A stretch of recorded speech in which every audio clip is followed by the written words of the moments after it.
வேதம் என்ன செய்து, obey the order, கர்த்தர் சொல்றதுக்கு கீழ்ப்படிங்க, அவ்வளவுதான். இப்ப பிதா சொல்றாரு, நீங்க போய் மரணம் அடைங்க, சிலுவை எடுங்க, சாவுங்க. இயேசு சொல்றாரு, என் தேவனே என் தேவனே ஏன் என்னை கைவிட்டீர். இதெல்லாம் நமக்கு தெரியும். ஆனால் இதுக்கு தான் இயேசு, இதுக்கு தான் நான் உன்னை படைச்சேன். உங்களை அனுப்பும் போதே, இயேசு அனுப்பும் போதே உலகத்தின் பாவத்தை சுமந்து தீர்க்கிற ரட்சகர் பிறந்திருக்கிறார். பிறக்கும் போதே சாவுக்காக தான் பிறந்திருக்கிறார். அவர் அதுக்கு தான் கிரியேஷனே.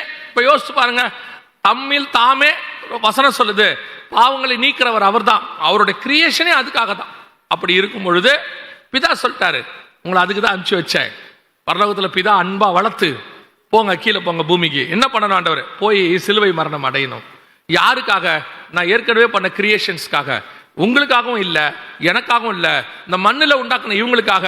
நான் அவர்களை அதிகமாய் நேசிக்கிறேன். நீங்க என் வார்த்தைக்கு கீழ்ப்படிங்க. அவர் அப்படியே கீழ்ப்படிந்தவராய் வந்தார். அந்த கீழ்ப்படிதல் தான் உங்களையும் என்னையும் மீட்டு இருக்கிறது. அன்னைக்கு பிதாவை எதிர்த்து அவர் பேசி இருந்தார்னா அந்த கீழ்ப்படிதல் இல்லை. அது இல்லைன்னா மீட்பு இல்லை. அப்போ இயேசு கிறிஸ்து கிட்ட இருந்த மிகப்பெரிய சுபாவம், வலது பாரசத்தில் உட்காரும்னா உட்காருவார், சிலுவைக்கு